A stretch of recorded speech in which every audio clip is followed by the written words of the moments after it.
Hello po mga Kalingap, welcome back po sa aking YouTube channel Kalingap Dan. And kasama ko ulit si Mel.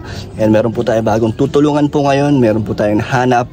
At salamat po kay ate na nagturo po nito para po mapuntahan natin.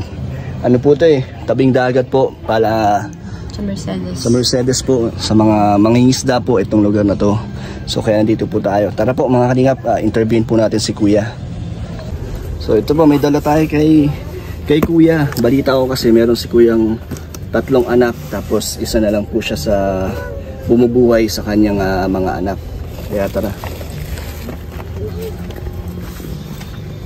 So ito po ang kanilang bahay mga Kalingap, puro pawid lang.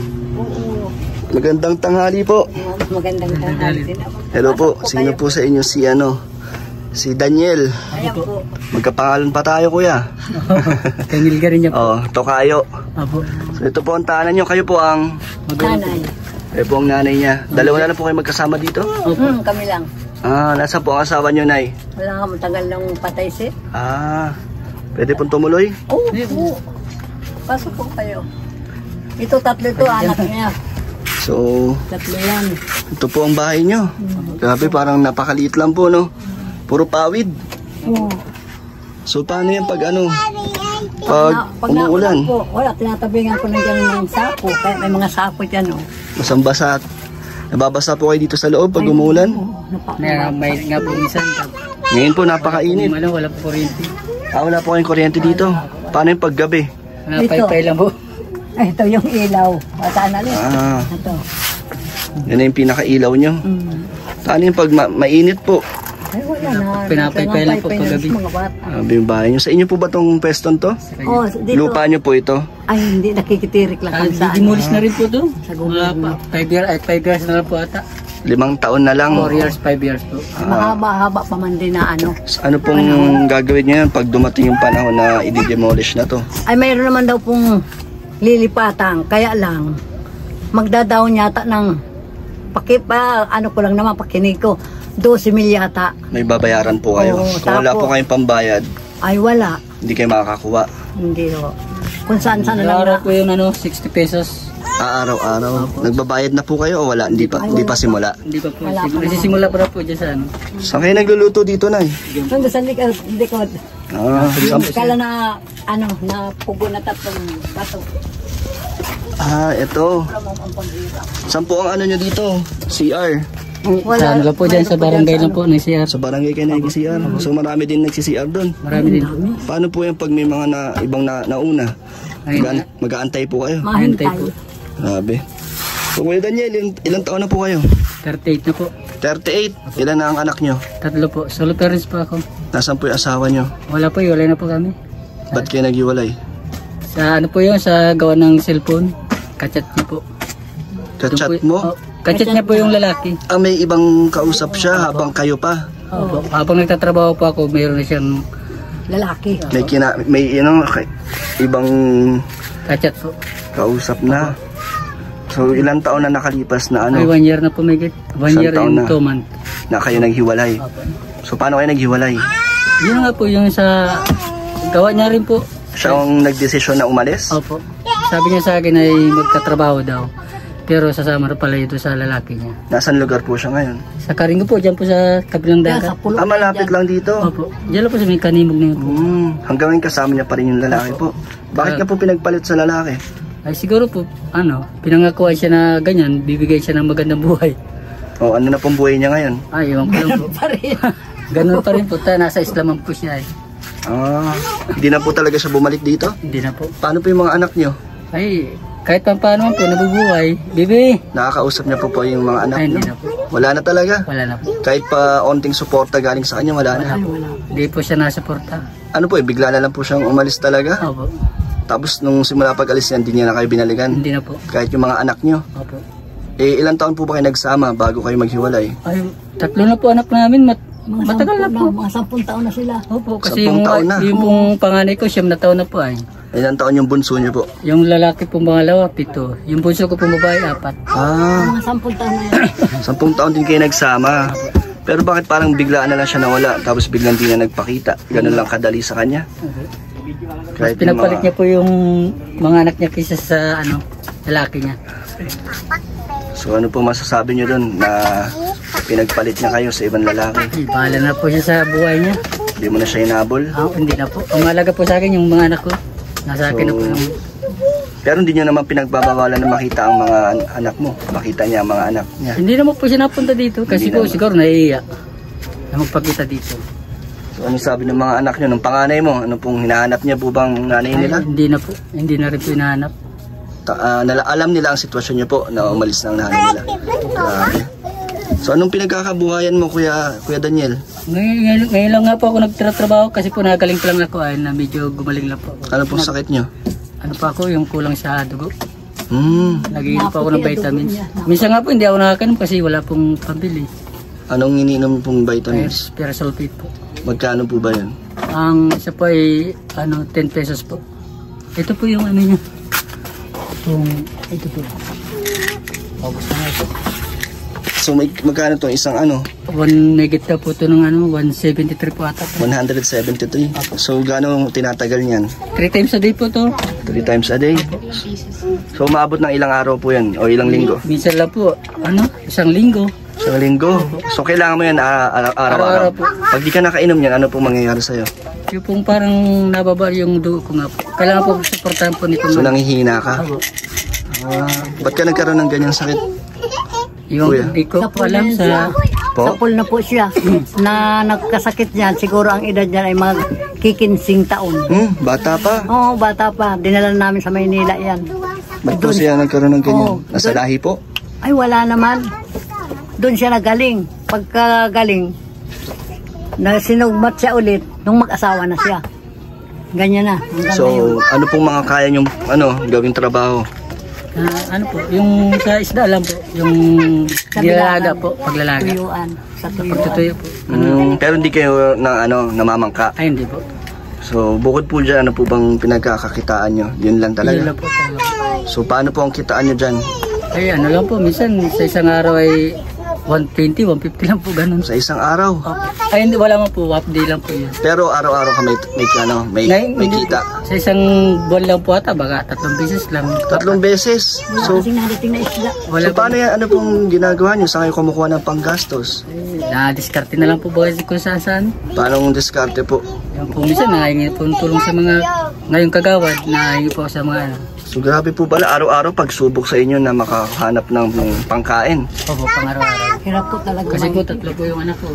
Oo nga eh. Ano po, nag-aaral po yung mga anak niyo? Opo, yung pong 2. Nag-aaral naman? Opo. Pag-aaral man po kahit pa paano. May mga gamit naman sila? Ay, kulang-kulang pa rin po. Pero ang pinag-aaralan nila ay libreng paaralan? Hindi, opo, may dyan po siya. Libre naman po. Opo. Pero hindi sapat kasi kulang po ang mga kagamitan. Tulad po ngayon, may bayaran nga po ako sa birth certificate kasi po yung birth certificate ay nasira na po. Papabuklat ko daw po yun sa PSA po, sa munisipyo. Baka po babayaran yung mga, baka 380 yun. 380 po ata ang pabuklat ngayon. So paano nyo po nilalabanan yung araw-araw niyan kuya na lagi kayong naghahanap ng pangkain, panggastos? Ganun na nga po yan talagang kahit mainit na masyado, na tiyaga pa po dyan sa pagtutuyo. Nakakain naman kayo araw-araw? Ano po? 3 beses naman sa isang araw. Grabe, nakakabilib ka kuya Daniel sa kalagayan ng buhay nyo. Talagang di nyo pinapabayaan yung mga anak mo. Pati si nanay kasama mo. Oo. Kayo na, may pinagkakaabalahan kayo? Ay, wala po sir. Dito lang po kayo. Oo. Nagdidiskarte din sa mga anak na mayroon na mahingi ako kung minsan mga bibigyan ng mga 1 kilong bigas. Yun lang at wala na mga Bakit po naging ganito ang buhay nyo, Nay? Awang ko ba kasi mulang mamatay ang tatay niya. Wala na po kasi naghahanap buhay. Pero taga dito po talaga kayo? Ay, oo. Dito po kami Mercedes. Wala kang kapatid, Kuya Daniel? Meron po na sa Manila po lahat. Ilan po sila? Ang nandun po ay 5 po. 5. 5 kayo? Ay, 4 po nandun, lang 4 po. Ilan kayo lahat? 8 po. Pang ilan ka? Ano po, Pampito po. Pampito. So may kanya-kanya na ng pamilya mga kapatid mo? Meron na rin po. Nakakapag suporta sa inyo? Ay, hindi na. Wala po Hindi kasi po, sir, kasing kontak. dahil wala naman kasing mga cellphone, hanap eh. buhay din. May mga anak na nag-aaral. Hindi na kayo naaalala ng mga anak nyo, Nay? Wala na. Grabe, ang dami nyo pong mga anak. May isa dun, si Daniel na lang ang nandito para tulungan kayo. Kaya siguro pag sobra-sobra ang pera sa pag nanghingi, mapadala naman kahit 500. Nagbibigay naman kahit papano. Oo. Pero bihira lang. Bihira kasi nga ang mga anak nag-aaral din naman. Hirap din po sa buhay. Ay, hirap din po. Grabe. Kuya Daniel, anong tinapos mo? Grade 6 lang po. Ano po bang gusto mong makamit dati o marating? Ano bang pangarap mo? Ay, ano po, yung sana po ngayon makatulong sa mga anak ko na Gusto ko nga po sana pang yung may araw-arawang trabaho ay wala naman po kasing Kaso may sakit ka po, hindi naman po yata lahat ng trabaho ibigay sa inyo pwede. Ang balak ko nga po sana magtinda na lang ng isda kasi wala lang po kasi puhunan. Yun lang po sana Ang isda. Opo. Magkano bang puhunan dyan? Ay, minsan po ay Nasa... Depende kasi sa klase ng isdang ititinda. Pag kung mayroon kang 3,000 ganun. 3,000 sapat na. Makakapagsimula na kayo doon. Siguro po. Oo, pwede na doon. Ano-ano. Gano'ng katagal po yan kung magsisimula kayo magtinda ng isda? Gano'n yung katagal magagawa yan? Ay, siguro po nga. Tuloy-tuloy na po yan. Opo, siguro po. Kasi po tulad po ngayong sa sunod na buwan, tag-ulan na po. Mahirap na pa buhay. Mahirap na ang isdaan. Opo. Kasi wala lang po maglalaot kasi po amihani na po. Tag-ulan ng So masyado. ano ginagawa po ng mga katulad nyo pong gano'n ang hanap buhay pag may bagyo? Maingay. Ay, ganun din po nagtira-tinda din po sila ng isda, tuyo, tinapa. So nagre-reserva na sila ng isda para pag tag-ulan, yun na yung pambenta nila. Opo, binibinta po nila sa diet. Sa mga sa ibang lugar. So ano pong pangarap mo sa mga anak mo? Ay, gusto ko po yung makatapos pag-aaral. Asan ba yung mga anak mo, kuya? Ito po yung bunso. Ito yung bunso. Ito nga po, sana mag-aaral na po dyan sa daycare. Wala po kasi gamit. Yung isa nag-aaral. Pero pumapasok siya? Hindi po nga po kasi wala pong gamit. Asan po yung dalawa? Yung pong isa nasa school, yung isa po naglalaro. Nasa Yung umaga school. man lang po yung isa, yung bunsong lalaki. So dalawa na lang ang pumapasok. Apo. Tuloy-tuloy naman ang pag-aaral nila. Okay na. Ang pangalan mo? Ano pangalan mo daw? Danielin po pangalan niya. Daniela? Danielin po. Yung panganay, ang pangalan? Giancarlo po. Yung pangalawa ay John Bright. Ang ganda ng pangalan ha. Yung nga po. Dahil nga po to, pinaparal na nga po nung maestra dyan, wala nga pong Ano gamit. pong kailangan niya? Yung pong bag, yung sapatos, damit, mga papel. Wala pa po kayo? Wala pa po. Ano pa po bang pangangailangan nyo araw-araw bukod sa pagkain? Ano pa pong mas kinakailangan nyo? Panggastos talaga. Ang gastos po pang Ay, ako pang-araw-araw. lang kuya, balang hihingiin ko lang talaga. Hindi mas kaya bang yung Ano pinsan, ano? Kuya Dan. Kuya Dan. Si Kalingap Ang gusto Dan. ko lang po, makabitan lang naman kami kahit bombahan at walang tubig. Saan po kayo Doon nagkuhan po sa tubig? unahan. Sa unahan po. Sa buong lugar dito po, walang tubig? Ay, mayroon O naman sa inyo po. lang po? May mga distansya naman. Ah, Medyo malayo ay nahingal na ako kaigib pag wala sila. Naigib ako. nagigib ka pa, Nay? Oo. So- Ito ang inaano ko, iniigibang ko. Ang hirap po pag walang tubig. Gamot, Nay, wala kayong maintenance? Ayan, wala naman na po ako nakukuha ang maintenance sa center. Wala po kasi mga gamot dyan Sa butika mayroon. Sa daet, ay ang problema nga pambili. Pambili. Dati sa ano na ako sa center nahingi ay wala na daw ngayon sa center. Bibi! Maintenance. Spider-Man pala yung anak nyo. Oo, diba? Mabait yan anak. Ilan taon na kayo, Nay? 68 na. State na. Wala ka nakukuha ang pension, Nay? Mayroon naman, kaya lang ang tagal. Tuwing 6 na buwan. Kada 6 na buwan pa. Oo, matagal po. Tagal pang maigi. Mahintay pa akong 4 na buwan. So, kuya, anong mahirap na pinagdaanan nyo? Ikaw, bilang tatay na mag-isa, ano pong pinaka-challenging sa'yo? Kaya mahirap po talaga. Nahiraos sila Opo. sa araw-araw. Opo. Mahirap pong kahanap ng Pero kahit paano po, nakakahanap naman po kahit paano. Pang-araw-araw.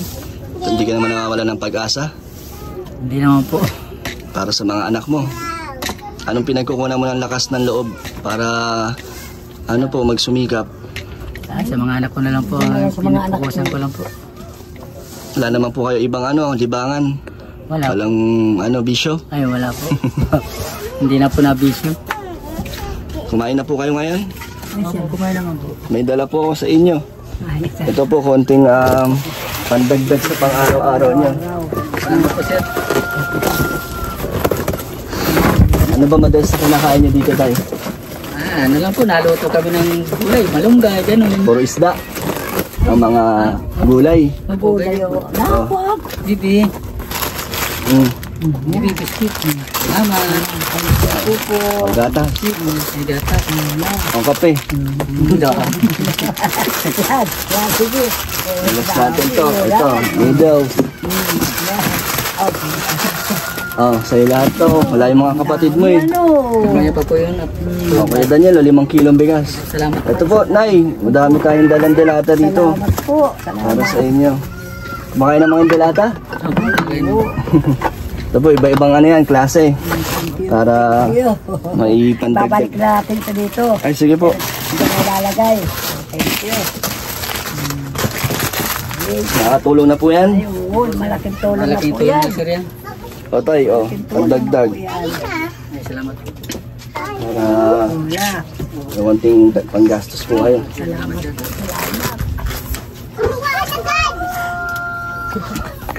So ano pong kahilingan nyo? Ano, Kuya Daniel? Gusto ko nga po sana yung ano, yung pagpuhunan sa pagbili ng isda. Anak buhay. Hanap buhay. Tapos po ano, kung sakali, mahingi sana ako ng ano, yung kahit may sidecar na bisikleta. Hindi na yun. Para saan po? Para doon sa pagsakay ng isda. So ngayon, Kuya Dan, ang may tutulong ko ngayon ito. Itong dala ko. And syempre sa mga nanonood ng mga ano natin, supporters, kung may padala or may mga gustong paabot ng tulong sa inyo, ibabalikan ko kayo. Ano po sir? Pero hindi ko po na ipapangako. Salamat. Basta po ang sa akin is makabigay ng konting tulong kahit ganito. Ano po sir? Salamat po. Sabi niyo, Nay, Maraming salamat po sa tulong ninyo at malaking tulong na po ito sa amin. At papasalamat po ako at napasyal po kayo dito sa amin. salamat din po sa inyo sa pagtanggap. Ikaw Kuya, anong mensahe mo? Salamat din po sir sa pagtulong po sa amin. Di mo makakalimutan ang pangalan ko. Pareho tayong pangalan yun. Salamat sir. Pagkatukayo pala. Tayo. Ay, pabili na po ako sir ng gamot. Ay tama, di ba 100 plus yan? So may matitira pa. Wala bang ipon Kuya? Wala po. Mahirap mag-ipon. Talagang puro gastos, no? Pang-araw-araw po. So ano mensahe mo sa mga anak mo? Yung nga pong ano, sana matulungan ko sila ng pagsuporta sa pag-aaral. Sa paglaki nila. Opo. Sa sumakabilang bahay. Anong masasabi? Wala na po ang pagkakas. Wala na. Bahala na sa buhay niya. Masaya ka naman ba Kuya? Opo. Kapiling ang mga anak mo? Masaya na po ako sa mga anak ko. Ayun, salamat at alis na rin po ako. Salamat po sa inyo Nay. Kung makakabalik ako sa susunod, nandito naman po kayo lagi. Opo, lagi man po kami dito. Sige po. Salamat ma'am. Asawa mo po. Opo. Kinaan. Salamat po. So, ayos na po kami. Paalam po. Salamat. Bye-bye. Bye-bye. So, ito po pala ang pangalawan niyo po to. Opo. Ang pangalan mo? Jambray. Ilan taon ka na? Jam ride po. Ilan yan? 7 7 ka na. 7, ganyan 7. 7. 7. Anong grade mo na, John Braille? Grade, ano mo daw grade? Grade 1. Grade 1. Sa grade 1 po. Doon ka Grade 1 na. Nag-aaral ka naman na mabuti? Opo. Masipag ka? So, nandito ako para magbigay ng konting tulong. May mga unting pagkain na kayo dyan. Sabi mo, salamat po. Ano masabi mo? Ano na masabi mo? So, ayun po, salamat po ulit. So mga kalingap, salamat po sa mga nanood, sa mga gusto pong magpaabot ng tulong. Message lang po kayo sa aking Facebook page, Kalingap Dan, para po may bigay po tayo sa kanila at madagdagan po ang tulong natin. Ayun po, thank you po mga kalingap. God bless po sa inyo. Bye bye po. Bye.